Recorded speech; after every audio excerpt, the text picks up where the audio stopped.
Hello dear students, how are you? So beta, we are doing the first chapter of your NCERT science book, that is matter in our surrounding. ठीक है बेटो, इससे related हमने almost chapter के सारे topics discuss कर लिए हैं and today we will discuss the last topic of this particular chapter. Okay betu, and this is very small topic, and after that we will discuss some questions related to the topic as well as some exercise questions of NCERT book of chapter first. So beta, let us start. Our today's topic is how does evaporation cause cooling? How does evaporation cause cooling? हमने last video में क्या पढ़ा? How evaporation takes place, या आप कह सकते हो what is evaporation, what do you mean by evaporation, and what are the various factors which affects the evaporation. ठीक है बेटा, अब हम डिस्कस करेंगे कि जो evaporation है वो क्या इन्फ्लुएंस डालती है ऑन द सराउंडिंग. क्लियर बेटो? How does the evaporation cause cooling means to say its influence upon surrounding. जब evaporation takes place करती है, जब evaporation phenomena takes place करता है, उसके बाद क्या प्रभाव पड़ता है सराउंडिंग के ऊपर, ये हम लोग डिस्कस करेंगे. ठीक है, जैसे हमने लास्ट वीडियो में डिस्कस किया था कुछ एग्जांपल्स, जैसे air from the desert cooler is cold as compared to the air from fan in summer days. ठीक. And secondly, the other cases we also discuss, like the evaporation takes place at any temperature, that is below boiling point of the liquid. Evaporation can take place at any point. Okay. And how does it occur? By absorption of heat. By absorption of heat. So absorption of heat phenomena directly related to the cooling effect of evaporation. ये जो absorption of heat हो रही है ये directly relate करता है किसके साथ? Cooling effect of evaporation के साथ. कैसे? How? आपने देखा होगा कि गर्मियों के दिनों में, ठीक है, कई बार लोग क्या करते हैं कि जो रूफ्स होती है, रूफ्स के ऊपर वाटर स्प्रिंकल आउट करते हैं. ठीक है, स्पेशली इवनिंग टाइम में. ठीक है बेटो, इसके अलावा ड्रिंकिंग वाटर, जो जैसे पिछले केस में भी, पिछले वीडियो में भी हमने एग्जांपल्स डिस्कस की थी. ड्रिंकिंग वाटर को जो रिमोट एरियाज होते हैं, ठीक है, जो आपके विलेजेस वाले जो एरियाज होते हैं, वहां पे अभी भी जो ड्रिंकिंग वाटर है वो जो पोट्स होते हैं, मिट्टी के बर्तन, उनमें रखा जाता है. और सर्दियों के दिनों में, गर्मियों के दिनों में, समर डेज में, वो पानी अल्टीमेटली कोल्ड हो जाता है. घड़े में रखा हुआ पानी जो है, पोट में रखा हुआ पानी नॉर्मल वाटर से कोल्डर होता है. ठीक है, इसी तरह से आपने देखा होगा जब हम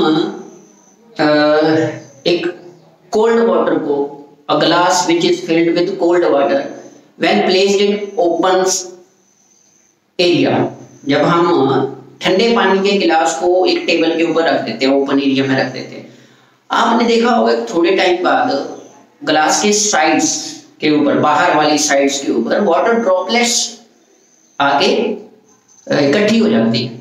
मतलब आपका गिलास जो बाहर से गीला हो जाता है, ड्रॉपलेट्स टाइप इकट्ठे हो जाते हैं, वहां पे पानी की बूंदें इकट्ठी हो जाती है. तो इन सभी फिनोमिनास के पीछे जो भी हम लोगों ने डिस्कस किया, ड्राइंग ऑफ क्लॉथ्स ले लो, ठीक है. ठीक, इसके अलावा आपकी एनसीईआरटी बुक में बड़ी अच्छी एग्जांपल्स दी हुई हैं, दैट इज गर्ल्स को पता होगा स्पेशली, जब आप लोग नेल पॉलिश लगाते हो, नेल पॉलिश लगाने के बाद अगर हमने उसको नेल पॉलिश को रिमूव आउट करना है तो नेल पेंट रिमूवर आता है, वो लगाते हो आप लोग, ठीक है। जैसे वो लगाते हो वहां पे कूलिंग इफेक्ट प्रोड्यूस, आपके हाथों को ठंडा ठंडा लगता है ना। चलो नेल पॉलिश भी छोड़ो, आजकल सैनिटाइजर तो यूज कर ही रहे हो आप। जब आप सैनिटाइजर लगाते हो तो भी आप लोग देखते होंगे जो बिल्कुल लिक्विड वाला, एक तो होता है ना जैसे जेल टाइप सैनिटाइजर होता है थोड़ा थिक सा, एक बिल्कुल लिक्विड टाइप भी होता है। उसको जब आप हाथों में लगाते हो तो बड़ी ठंडी, तो कूलिंग सा इफेक्ट प्रोड्यूस होता है आपके हाथों में, ठीक। इसी तरह से डॉक्टर्स जब इंजेक्शन लगाते हैं तो उससे पहले वो सरफेस को क्लीन करते हैं ना कॉटन के साथ, तो वहां पे भी वो कूलिंग सा इफेक्ट प्रोड्यूस होता है, कूलिंग इफेक्ट प्रोड्यूस होता है वहां पे, ठीक है। इसके अलावा during summers we generally it is advised to wear cotton clothes। गर्मियों के दिनों में ये बोला जाता है कि कॉटन के कपड़े पहनना जरूरी होता है या अच्छा होता है। it is very much good to wear the cotton clothes in summers rather than other type of material। ऐसा क्यों है, क्यों बोलते हैं ये सारी चीजें? Why? इन सभी के पीछे बेटा ये इफेक्ट है, that is evaporation cause cooling। देखो जितनी जल्दी evaporation होगी कूलिंग उतनी ही ज्यादा जल्दी होगी। सिंपल सा फिनोमेना है बेटा। evaporation कब होती है? जब कोई liquid particles heat energy absorb करते हैं, कितनी? that is equal to the latent heat of evaporation। latent heat of evaporation किया था ना हमने, the amount of energy gained by the species for evaporation of 1 kilogram of liquid, ठीक है, वही बना। तो लेटेंट हीट की इक्वल एनर्जी अब्सॉर्ब होती है, मतलब हाई एनर्जी चाहिए होती है। एक बार जब इवेपोरेशन टेक्स प्लेस कर गई, ठीक है, तो उस केस में जो पार्टिकल्स हैं वो क्या करते हैं, अपनी एनर्जी को रिटेन रखने के लिए सराउंडिंग से एनर्जी को गेन कर लेते हैं। समझ रहे हो? अब ये तो है नहीं कि एनर्जी ऑफ द जो भी पार्टिकल्स है वो कांस्टेंट रहेगी, ठीक है। तो उस केस में क्या होता है कि जो पार्टिकल्स प्रेजेंट है वो क्या करते हैं, अपनी रिक्वायर्ड एनर्जी को रिटेन रखने के लिए सराउंडिंग की एनर्जी को क्या कर लेते हैं, गेन कर लेते हैं। समझ रहे हो? उसकी वजह से अब क्योंकि सराउंडिंग की एनर्जी क्या होगी, कम होगी। अब सराउंडिंग एनर्जी कम होगी मींस वहां पे क्या हो गया, टेम्परेचर डाउन आ जाएगा, that is cooling effect produce हो जाएगा। क्या हो जाएगा, कूलिंग इफेक्ट प्रोड्यूस हो जाएगा। अभी जो मैंने एक example the glass of water, cold water वाले, उसमें क्या होता है, वहां पे भी सेम फिनोमेना टेक्स प्लेस करता है। एक्चुअल में बाहर वाले मॉलिक्यूल्स जो होते हैं, वाटर पार्टिकल जो अराउंड सराउंडिंग में प्रेजेंट है, ठीक है, in the form of vapour phase, वो एनर्जी गेन कर लेते हैं जैसे वो सरफेस के पास आते हैं, जिसकी वजह से वो कंडेंस हो जाते हैं। वहां पे एनर्जी गेन सराउंडिंग से नहीं कर रहे, ग्लास की एनर्जी जो वहां पे कूलिंग इफेक्ट प्रोड्यूस हो रहा है। समझ रहे हो? ग्लास का टेम्परेचर कम है, सराउंडिंग का ज्यादा है, कंडेंसेशन प्रोसेस टेक्स प्लेस कर गई वहां पे, दैट इज टेम्परेचर डिक्रीज कर गया उस पर्टिकुलर एरिया का जहां पे वो ग्लास पड़ा हुआ है। तो जो जितने वाटर पार्टिकल्स मॉइस्चर की फॉर्म में, वेपर्स की फॉर्म में उस गिलास के इर्द गिर्द होंगे, वो कंडेंस हो जाएंगे due to decrease in temperature की वजह से, due to decrease in temperature की वजह से, ठीक है। That's why we said that evaporation cause cooling. Cotton clothes का भी ऐसे ही है। कॉटन क्लॉथ्स क्या करते हैं, जो हमारी स्वेटिंग होती है, जो हमें स्वेटनेस होती है इन समर्स के केस में, वो कॉटन एब्जॉर्ब कर लेता है। एब्जॉर्ब करने से क्या होता है, इवेपोरेशन फास्ट हो जाती है, ठीक। इवेपोरेशन, सरफेस एरिया बढ़ गया ना, ठीक है, सरफेस एरिया बढ़ गया। क्यों बढ़ा? क्योंकि जो स्वेटिंग आपको हुई पड़ी थी वो कॉटन ने क्या किया, एब्जॉर्ब कर ली वो स्वेटिंग, सारी पानी एब्जॉर्ब कर लिया, वो वेस्ट वाटर जो था आपकी बॉडी जो रिलीज कर दिया सॉल्ट्स की फॉर्म में, वो कॉटन एब्जॉर्ब कर लिया। वहां पे क्या, सरफेस एरिया इंक्रीज कर गया। उसकी वजह से क्या हुआ, इवेपोरेशन फास्ट अप हो गई, और इवेपोरेशन फास्ट अप होने से क्या हुआ, साइड बाय साइड इफेक्ट क्या होगा, कूलिंग इफेक्ट क्रिएट हो जाएगा वहां पे। समझ रहे हो? इस सिंपल सा फिनोमेना है बेटा। इवेपोरेशन टेक्स प्लेस होने के लिए एक particular amount of heat energy चाहिए। वो अमाउंट ऑफ हीट एनर्जी जो है वो पार्टिकल्स क्या करते हैं, लिक्विड पार्टिकल्स गेन कर लेते हैं फ्रॉम द सराउंडिंग और फ्रॉम द सिस्टम, ठीक है। और उसकी वजह से क्या करते हैं, फिनोमेना टेक्स प्लेस हो गया इवेपोरेशन, उसका कॉज, उसका इफेक्ट क्या पड़ता है सराउंडिंग के ऊपर, सराउंडिंग की एनर्जी कम होनी शुरू हो जाती है, और इसी को हम बोल देते हैं कूलिंग इफेक्ट। इसी को क्या बोल देते हैं, कूलिंग इफेक्ट। जो डेजर्ट कूलर वाला केस है उसमें भी यही सेम चीज टेक्स प्लेस करती है। डेजर्ट कूलर के केस में क्या होता है, वाटर ड्रॉपलेट्स वो हवा मॉइस्चर को बाहर फेंकती है, और बाहर जो जैसे मॉइस्चर जो वाटर वेपर्स होते हैं बाहर आते हैं, वो सराउंडिंग से टेम्परेचर को गेन कर लेते हैं ताकि अपनी एनर्जी को रिटेन रख सके, अपनी एनर्जी को क्या रख सके, रिटेन, समझ गए बेटा। और उस वजह से वो कूलिंग इफेक्ट आपको फील होता है, ठीक है। डेजर्ट कूलर की जो एयर होती है वो इसी वजह से ठंडी लगती है हमें, clear. Is that's in the art of the evaporation cause cooling. बाकी इसी तरह से आप लोगों के केस में यहाँ पे एग्जांपल्स दी हुई हैं, जैसे कॉटन वाली हमने डिस्कस की है, ठीक। इसके अलावा समर्स के केस में हम जैसे ज्यादा हमें स्वेटिंग आती है, जैसे हमने डिस्कस किया टॉपिक, ये उसी के ऊपर डिपेंडेंट है बेटा सारे का सारा। The particles at the surface of the liquid gain energy from the surrounding और body surface in our case के केस में एंड चेंज इनटू वेपर्स, ठीक है। वाटर ड्रॉपलेट्स या मॉइस्चर ने एनर्जी गेन कर ली, अब रेस्ट ऑफ द जहां से गेन की उस पर्टिकुलर सिस्टम की एनर्जी क्या हो जाएगी, लो हो जाएगी। एनर्जी लो हुई मींस कूलिंग इफेक्ट प्रोड्यूस हो गया, सिंपल सी बात, क्लियर, समझ रहे हो। अब इसी चीज को एक और तरह से हम कर सकते हैं डिस्कस, जैसे फॉर एग्जांपल मान लीजिए एक गिलास लिया आपने, स्टील का गिलास लिया, ठीक है। उसमें आपने पहले जब आप हाथ में पकड़ते हो उसको, तो उसका जो टेम्परेचर होता है वो रूम टेम्परेचर के ऊपर होता है, ठीक है। लेकिन जैसे ही आपने उसमें फ्रिज का पानी डाल दिया, कोल्ड वाटर डाल दिया, पूरे गिलास का टेम्परेचर पे क्या हो गया, कूलिंग इफेक्ट हो गया। क्यों, कैसे हुआ वो, क्योंकि जैसे ही आपने वाटर डाला, ठीक, जो टेम्परेचर स्टील का था उस समय, ग्लास स्टील के ग्लास का था, मतलब उस मटेरियल का था, उसमें से वाटर ने एनर्जी, वाटर पार्टिकल्स ने एनर्जी गेन कर ली, एब्जॉर्ब कर ली, जिसकी वजह से जो effect that is temperature of the steel है वो डिक्रीज कर गया, समझे, क्लियर है बेटो। So these are the various examples or justifications that how evaporation cause cooling। इसी तरह से और भी बहुत सारी एग्जांपल्स आपके पास आ जाती हैं, ठीक है, हो जाएगा। डेजर्ट कूलर हो गया, आपके पास अर्थन पोट्स हो गए, मिट्टी के बर्तनों में पानी रखना, वो भी यही फिनोमेना होता है, समझ रहे हो। उसमें भी यही है, एनर्जी अब्सॉर्ब हो जाती है, इवेपोरेशन टेक्स प्लेस होती है, और रेस्ट ऑफ द वाटर का जो टेम्परेचर है वो क्या रहता है, डाउन हो जाता है, क्लियर बेटो। इसी चीज को हम और भी एक और वे से भी इलैबोरेट कर सकते हैं, दैट इज इवेपोरेशन केस में क्या होता है, kinetic energy of the particles increase कर जाती है, और kinetic energy directly proportional to किसके होती है, टेम्परेचर के। जैसे जैसे टेम्परेचर बढ़ेगा काइनेटिक एनर्जी ऑफ पार्टिकल्स भी बढ़ती है, ठीक है। ये चीजें हम अभी डिस्कस करके आए हैं प्रीवियस वीडियोस में। तो जो पार्टिकल्स ऊपर चले गए वो कौन से गए, विद हायर काइनेटिक एनर्जी, मतलब हाई टेम्परेचर वाले मॉलिक्यूल्स लीक आउट करके पीछे कौन बचा, low temperature particles, low energetic particles, low energetic particles बचे, and low energetic particles means cooling effect will be there, समझ रहे हो। इसी चीज को एक और होता है ना कि व्हाई डज, इसी में से ये क्वेश्चन आता है, आप लिख सकते हो कि why does water vapors at 100 degrees Celsius produce severe burns as compared to liquid water at 100 degrees Celsius।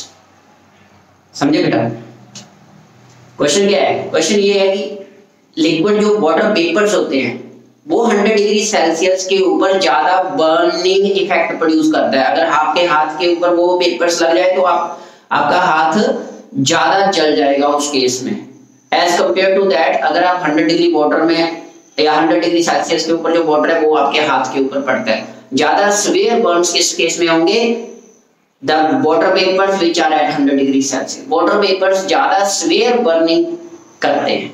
इसके पीछे कारण क्या है, काइनेटिक एनर्जी। ठीक है, क्योंकि जो लिक्विड वाटर है वहां पे पार्टिकल्स जो उनकी काइनेटिक एनर्जी कम है, टेम्परेचर बेशक वहां पे 100 डिग्री सेल्सियस है, ठीक है, लेकिन काइनेटिक एनर्जी कम होने की वजह से उनकी जो हीट है वो कम है, हीटिंग इफेक्ट कम है वहां पे। लेकिन जो वेपर्स के केस की जब आप बात करते हैं, वेपर्स में 100 डिग्री सेल्सियस टेम्परेचर है लेकिन उनकी काइनेटिक एनर्जी ज्यादा है। अगर काइनेटिक एनर्जी ज्यादा है तो हीटिंग इफेक्ट भी क्या होगा, ज्यादा होगा, and hence severe burns will be there. ये क्वेश्चन आता है, this is very very important question कि why liquid water at 100 degree Celsius produce less burns as compared to water vapors at 100 degree Celsius, or you can say water vapors at 100 degree Celsius cause severe burns as compared to those of water at 100 degree Celsius। ठीक है बेटा, तो ये है आपके पास ये topic, how does evaporation cause cooling. ये question इसी तरह से आ जाता है, why does evaporation cause cooling. ये क्वेश्चन सेकंड क्वेश्चन बनता है, why does evaporation cause cooling. ठीक है, तो ये दोनों आंसर्स आपने देने हैं विद जस्टिफिकेशन के साथ। इसी के साथ बेटा ये आपका चैप्टर खत्म है इस केस में। यहाँ पे कुछ 4 क्वेश्चन है आपके पेज नंबर 10 के ऊपर, 5 क्वेश्चन है। जैसे why does a desert cooler cold better on a hot dry day. Hot dry day, dry day में इसलिए क्योंकि कल हम डिस्कस कर रहे थे ना कि जितनी ज्यादा ह्यूमिडिटी होगी, ह्यूमिडिटी जितनी ज्यादा होगी इवेपोरेशन उतनी कम होगी। अब हॉट ड्राई डे है, then evaporation will be maximum, and as higher is the evaporation and hence cooling effect will be more. जितनी ज्यादा इवेपोरेशन होगी कूलिंग उतनी ही ज्यादा होगी। तो ड्राई डे है, ह्यूमिडिटी बहुत कम है, evaporation will be higher and hence cooling will be more. तो यही कारण है कि desert cooler cool better on a dry day because of more evaporation. ठीक है, इवेपोरेशन ज्यादा टेक्स प्लेस करती है, high evaporation takes place, high degree of evaporation बोल सकते हो आप, दैट्स इट। और जितनी ज्यादा इवेपोरेशन होगी, higher the evaporation greater will be the cooling effect. ये लाइन याद रखनी है, higher the evaporation greater will be the cooling effect. ठीक है बेटू, सेकंड स्टेटमेंट है, how does the water kept in an earthen pot become cool during summers. Again वही चीज जो अभी हमने डिस्कस की है, समर डेज में जो अर्थन पॉट होते हैं, मिट्टी के बर्तन जो होते हैं, उनमें पानी ठंडा होता है। ठीक है, समर्स में, गर्मियों के दिनों में स्पेशली। अगेन इवेपोरेशन की वजह से इवेपोरेशन फास्ट हो जाती है, जिसकी वजह से क्या होता है, कूलिंग फैक्टर ग्रेटर क्रिएट हो जाता है। ठीक बेटू, लग गया पता। एक्चुअली क्या होता है, जो अर्थन पोर्स होते हैं उनमें स्मॉल पोर्स होते हैं, मिट्टी के बर्तनों में छोटे छोटे पोर्स होते हैं। पोर्स मींस छेद जिनको हम बोलते हैं, बिल्कुल माइनर बिल्कुल छोटे छोटे छेद होते हैं। उनकी वजह से क्या होता है कि वाटर जो मॉलिक्यूल्स होते हैं वो वहां से ज्यादा अमाउंट ऑफ एनर्जी गेन करके इवेपोरेट हो जाते हैं। ठीक है, हायर एनर्जेटिक मॉलिक्यूल्स क्या करके इवेपोरेट करके पीछे कौन बन गया, low energetic molecules which cause cooling effect. ठीक है, ये चीजें होती हैं। There are fine holes in the earthen walls, water escape out, water उन छोटे छोटे जो होल्स हैं उनसे क्या करता है, एस्केप आउट कर जाता है in the form of vapours की फॉर्म में। ठीक है, and as vapors since energy is needed to bring about change in state from liquid to vapors, ये तो आपको पता ही है, liquid to vapor में जाने के लिए क्या चाहिए, एनर्जी चाहिए, वहां एनर्जी गेन करेंगे। ठीक है, so that energy change takes place and it is supplied by water present in the pot। ठीक है, ये कौन प्रोवाइड करवा रहा है, क्योंकि बाहर से तो हम हीटिंग नहीं दे रहे, तो अंदर वाले जो वाटर पार्टिकल्स हैं वो एनर्जी प्रोवाइड करवा रहे हैं उन मॉलिक्यूल्स को जो पोर्स के थ्रू इवेपोरेट हो रहे हैं। ठीक है, so its temperature slowly gets lower, इसी वजह से इवेपोरेशन होती रहती है और धीरे धीरे करके जो पानी है उस मिट्टी के बर्तन के अंदर उसका टेम्परेचर डाउन होता रहता है और कूलिंग इफेक्ट मींस वो कोल्डर हो जाता है as compare to other water. Clear बेटा, समझ रहे हो। ये सिर्फ अर्थन पोर्ट में ही होता है, मिट्टी के बर्तनों में।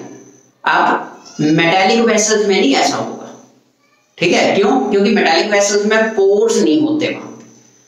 ठीक है, मिट्टी में पोर्स होते हैं, मिट्टी के बर्तनों में पोर्स होते हैं, that's it. So this is the case. इसी तरह से सिंथेटिक लॉस के ऊपर ये भी क्वेश्चन होगा, थर्ड क्वेश्चन आपके पास है, why does our palm feel cold when we put some acetone or petrol or perfume on it? ये थर्ड क्वेश्चन है आपका पेज नंबर 10 का। Why does our palm feel cold when we put some acetone or petrol or perfume on it? जैसे मैंने अभी example the nail polish remover वाली, या आपको अभी एग्जांपल दी वो सैनिटाइजर वाली, ठीक है। जब हम लगाते हैं तो कूलिंग इफेक्ट प्रोड्यूस होता है, क्यों? इवेपोरेशन की वजह से। किसकी वजह से? इवेपोरेशन की वजह से, ठीक है। The energy of those particles, that is the particles of perfume, alcohol etcetera, they gain energy from your palm. Evaporation की एनर्जी कहां से मिलेगी उनको? आपके हाथ की एनर्जी को वो गेन कर लेते हैं, एब्जॉर्ब कर लेते हैं और इवेपोरेट हो जाते हैं। हाथ की एनर्जी क्या होगी? गेन होगी, तो अल्टीमेटली क्या होगा? वहां पे कूलिंग इफेक्ट प्रोड्यूस हो जाएगा। सिंपल सी बात है बेटा, ठीक। इसी तरह से फोर्थ स्टेटमेंट आपकी, why are we able to sip hot tea और milk faster from a saucer rather than a cup? ये भी यहां पे भी वही आ गया, कहते हैं कि गर्म चाय या गर्म दूध पीना जो है वो सॉसर से ज्यादा इजीली पिया जाता है as compare to rather than a cup वगैरह से पीने से।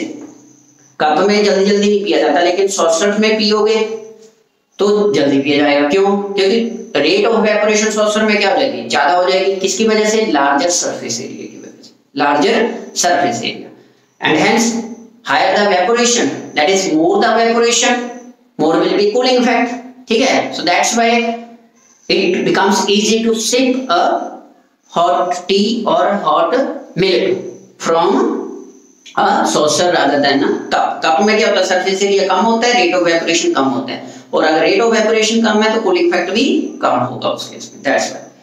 And the last fifth question है पेज नंबर 10 का, यही, What type of clothes should we wear in summer?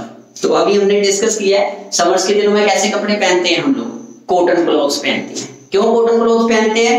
Because उनकी एब्जॉर्प्शन पावर जो होती है, लिक्विड को एब्जॉर्ब करने की कैपेबिलिटी, क्षमता जिसको हम बोलते हैं, वो ज्यादा होती है, ठीक है बेटू।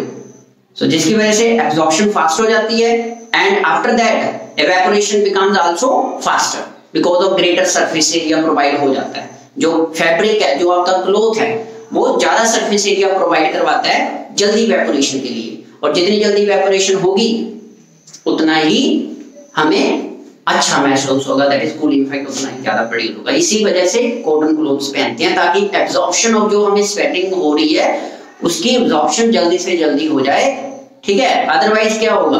अगर हम कॉटन क्लोथ्स नहीं पहनेंगे तो दूसरे केसेस में स्वेटिंग होगी, लेकिन वो जो हमने कपड़े पहने होंगे वो अब्सॉर्ब नहीं करेंगे पानी को, उसको, ठीक है। तो अगर अब्सॉर्ब नहीं करेंगे तो वो as it is problem create करेगा। इसी वजह से हम कॉटन क्लॉथ्स पहनते हैं, ठीक है। आप ये कह सकते हो it makes the evaporation process faster. जो कॉटन क्लॉथ्स होते हैं वो इवेपोरेशन को फास्टर बना देते हैं। क्लियर बेटा, ठीक है। लेटेंट हीट का concept, heat and latent heat के इक्वल अमाउंट ऑफ एनर्जी को गेन कर लेते हैं from your body as well as from surrounding, because of which evaporation takes place easily and sweat gets evaporated. समझ लो बेटा ये चीज है। सो ये आपके 5 क्वेश्चन थे बेटा पेज नंबर 10 के ऊपर। इसी तरह से आपकी एक्सरसाइज के क्वेश्चन है ये, ठीक है। फर्स्ट क्वेश्चन है आपका टेम्परेचर को आपने केल्विन टेम्परेचर गिवन है, उसको सेल्सियस स्केल में आपने कन्वर्ट करना है। तो ये ऑलरेडी हम प्रीवियस वीडियोस में कर चुके हैं, 2 एग्जांपल पे ये क्वेश्चन वैसे ही है। उसी तरह से डिग्री सेल्सियस को केल्विन स्केल में कन्वर्ट करना है, ये भी आपका हो जाएगा। उसके बाद रीजनिंग क्वेश्चन है थर्ड एक्सरसाइज का पेज नंबर 11 के ऊपर, naphthalene balls disappear with the time without having any solid। समझ रहे हो? naphthalene balls sublimation process, the naphthalene balls gets directly converted into paper form, ठीक है, ड्यू टू sublimation की वजह से। sublimation process वहां पे takes place करती है, ठीक। then थर्ड का बी पार्ट है second question, we can get the smell of perfume sitting several meters away।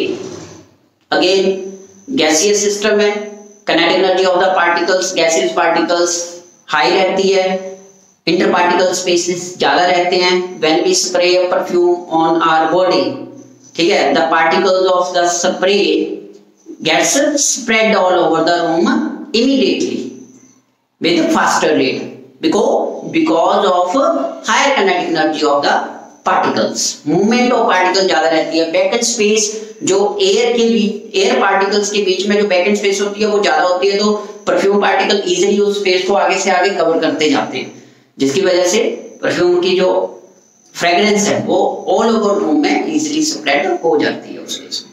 ठीक है बेटा, हो जाएगा। Fourth question, arrange the following substances in increasing order of forces of attraction. मतलब inter particle forces of attraction के आधार पे आप लोगों ने फोर्थ क्वेश्चन जो है आपका एक्सरसाइज का उसको डिस्कस करना है। वाटर, शुगर एंड ऑक्सीजन सबसे ज्यादा किसमें होंगे? जो सॉलिड है, सॉलिड कौन है? शुगर। तो शुगर में सबसे ज्यादा स्ट्रॉन्गर पार्टिकल्स होंगे, उसके बाद लिक्विड दैट इज वाटर आ जाएगा, और उसके बाद गैस दैट इज ऑक्सीजन। सबसे स्ट्रॉन्गर किसमें होंगे? आपने इंक्रीजिंग ऑर्डर में जाना है। इंक्रीजिंग मतलब सबसे पहले लोएस्ट कौन? ऑक्सीजन, उसके बाद वाटर, और लास्ट में आपके पास आ जाएगा शुगर। इस तरह से ऑक्सीजन, सबसे पहले ऑक्सीजन आ जाएगी, उसके बाद आ जाएगा वाटर, और लास्ट में शुगर। ये आपका फोर्थ का आंसर है, क्वेश्चन नंबर 4 है। हो जाएगा बेटो? ठीक है, एनसीईआरटी का फोर्थ क्वेश्चन है। इसके अलावा fifth, what is the physical state of water? ये भी क्वेश्चन हमने ऑलरेडी इन टेक्स्ट क्वेश्चन में किया हुआ है। 25 degree Celsius liquid, 0 degree Celsius के ऊपर रहेगा क्या? Liquid as well as solid, दोनों चीजें। ठीक है, 0 डिग्री पे पूरी आइस भी नहीं बनती और ना ही पूरा लिक्विड रहता है, दोनों स्टेट। और 100 डिग्री सेल्सियस के ऊपर लिक्विड एंड वेपर दोनों को एग्जिस्ट करेंगे। 100 degree Celsius both liquid and vapours, 0 degree Celsius liquid and solid, and 25 degree Celsius liquid only. ठीक है बेटो, इस तरह से आप लोगों ने ये क्वेश्चन जो है वो कर लेना है। ये आपका क्वेश्चन नंबर 5 आपके पास हो जाएगा। ठीक है बेटा, उसके बाद 6th question, give 2 reasons to justify. Reasoning question है, दो पार्ट्स हैं इसके। Water at room temperature is a liquid, why? Forces of interaction are stronger. ठीक है, at room temperature 25 degree Celsius, the interparticle forces of attraction between the water molecules are stronger. ठीक है, stronger होते हैं, जिसकी वजह से वो लिक्विड फॉर्म में एग्जिस्ट करता है at 25 डिग्री सेल्सियस। क्लियर बेटो? हो जाएगा, क्योंकि हीट कंटेंट कम होता है उसका। ठीक है, एनर्जी मिल नहीं रही है उसको, जिसकी वजह से वो इवेपोरेट नहीं होगा, वो लिक्विड फॉर्म में एग्जिस्ट करेगा। हो जाएगा बेटा? इसी तरह से 2 रीजंस टू जस्टिफाई। एक तो हो गया, रीजन दे दिया आपने, उसके बाद जस्टिफिकेशन कैसे करेंगे? When we put the water in a glass it can attain the shape of glass. ठीक है, and if we put that particular water in pot और in bowl, then the shape of the water will be that of the bowl. These two justifications will prove that at 25 degree Celsius, that is room temperature, water is in the liquid state. ठीक है बेटा? उसके बाद an iron almira is a solid at room temperature. Iron almira solid at room temperature. Strongest interparticle forces होते हैं at room temperature के ऊपर, that is shape does not change when pressed. जब आप उसको प्रेस करते हो, धक्का लगाते हो, तो उसकी शेप चेंज नहीं हो रही, मींस टू से वो सॉलिड स्टेट में है। ठीक है, this means that it is hard and rigid होगी। Second, it is very heavy, this means that its density is very high. Heavy है, इट मींस टू से उसकी डेंसिटी क्या है? हायर डेंसिटी है। ठीक, इसी तरह से why is ice at 273 Kelvin more effective in cooling than water at the same temperature? Ice at 273 Kelvin more effective in cooling than water at the same temperature, because the heat gained by ice is more than that of water. तो cooling effect भी किस में होगा, जिसमें heat gain ज्यादा हो रही है। तो हीट गेन किस में ज्यादा हो रही है, आइस में, ठीक है। तो दोनों केसेस में कूलिंग इफेक्ट किसका ज्यादा होगा, आइस का ज्यादा होगा, ठीक है। इसमें लेटेंट हीट का दोगे आप लोग, मतलब हीटिंग कंटेंट का, हीटिंग का एग्जांपल दोगे। That is latent heat, extra energy होती है in the form of latent heat of fusion, जिसको आप बोलते हैं 335 किलोजूल पर किलोग्राम होती है इसकी, as compare to that of water. Water के केस में कम होती है। So it takes energy from the surrounding to overcome this latent heat. Surrounding से भी एनर्जी गेन कर लेती है, and the temperature of the surrounding gets lowered and cooling is caused. इस तरह से मतलब लेटेंट हीट का ही आपने जस्टिफाई करना है।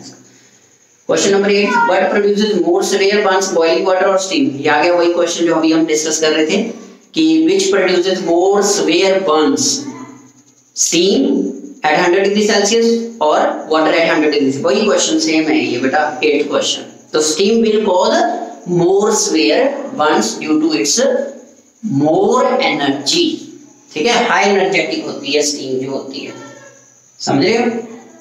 That is latent heat of evaporation की वजह से आप बोल सकते हो उसको। So steam has more energy than boiling water and hence it will cause more severe burns। ठीक, ये आपके बेटा 8 क्वेश्चंस हैं।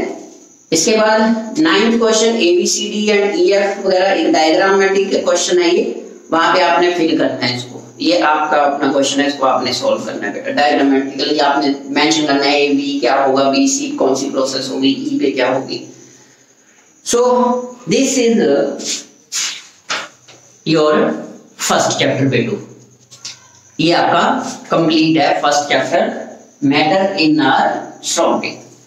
ठीक बेटा, तो आप लोगों ने ये सारे क्वेश्चन जो हैं, ठीक है, इन टेक्स्ट भी और एक्सरसाइज के क्वेश्चन भी अच्छी तरह से पहले चैप्टर को पूरा स्टडी करना है। आप लोगों को NCERT की PDF फाइल्स मिल चुकी होंगी फर्स्ट चैप्टर की सभी को, ठीक है, वो भेज दी गई हैं। अगर नहीं दी है तो आप डाउनलोड कर सकते हो सॉफ्ट कॉपीज NCERT बुक की, ठीक है। तो आप फर्स्ट चैप्टर डाउनलोड कर लीजिए, वहां पे आपको सारा मिल जाएगा। पेज नंबर मैंने आपको बताया हुआ है कैसे कैसे क्वेश्चन आ रहे हैं। तो ये आप लोगों ने एक असाइनमेंट नोटबुक के ऊपर पूरी की पूरी ये जो प्रॉब्लम्स हैं, इन सभी प्रॉब्लम्स को सॉल्व करना है, ठीक है। अपनी लैंग्वेज में भी लिख सकते हो, अगर आपको बीच में से अच्छा लग रहा है लिखना, वहां से आपको ज्यादा इफेक्टिव लग रहा है तो वहां से लिख लीजिए, फ्रॉम द बुक पार्ट से लिख लीजिए, ठीक बेटू। So this is all about our first chapter. अब आपके पास बेटा इस चैप्टर को पहले कंप्लीट कर लो अच्छी तरह से, थॉरोली रीड आउट कर लो। In case any problem you have then we will discuss those problems in the next video. एक हम रखेंगे इसके लिए सवेयर लेक्चर रखेंगे जो स्पेशली आपकी प्रॉब्लम्स के ऊपर ही होगा। आपने जस्ट करना क्या है, मुझे आपकी अपनी प्रॉब्लम्स को मुझे टेक्स्ट कर देना है, दैट्स इट, ठीक है बेटू। जो भी आपको प्रॉब्लम होगी आपने मुझे टेक्स्ट कर देना है, ठीक है, व्हाट्सएप कर देना आप लोग मुझे जैसे भी है। तो वो हम लोग एक स्पेशल वीडियो बनाएंगे, उसमें हम लोग डिस्कस कर लेंगे बेटू, ठीक है बेटा। So this is our first unit. So thank you again, and one thing more to mention here that आप बोलोगे बार बार एक ही बात, I am your Rakesh sir, lecturer in chemistry at विशिष्ट पब्लिक स्कूल बहटाला उन्ना, ठीक है बेटू। ये आप लोगों के लिए स्पेशली ये वीडियो लेक्चर्स जो हैं ये डिलीवर हो रहे हैं। तो इन वीडियो लेक्चर्स को आपने अच्छी तरह से सुनना है, वहां से नॉलेज को गेन करना है, नोट्स राइट डाउन करने हैं, and in case of any problem you have to ask us. Clear बेटू? ओके बेटा, thank you, bye bye, take care.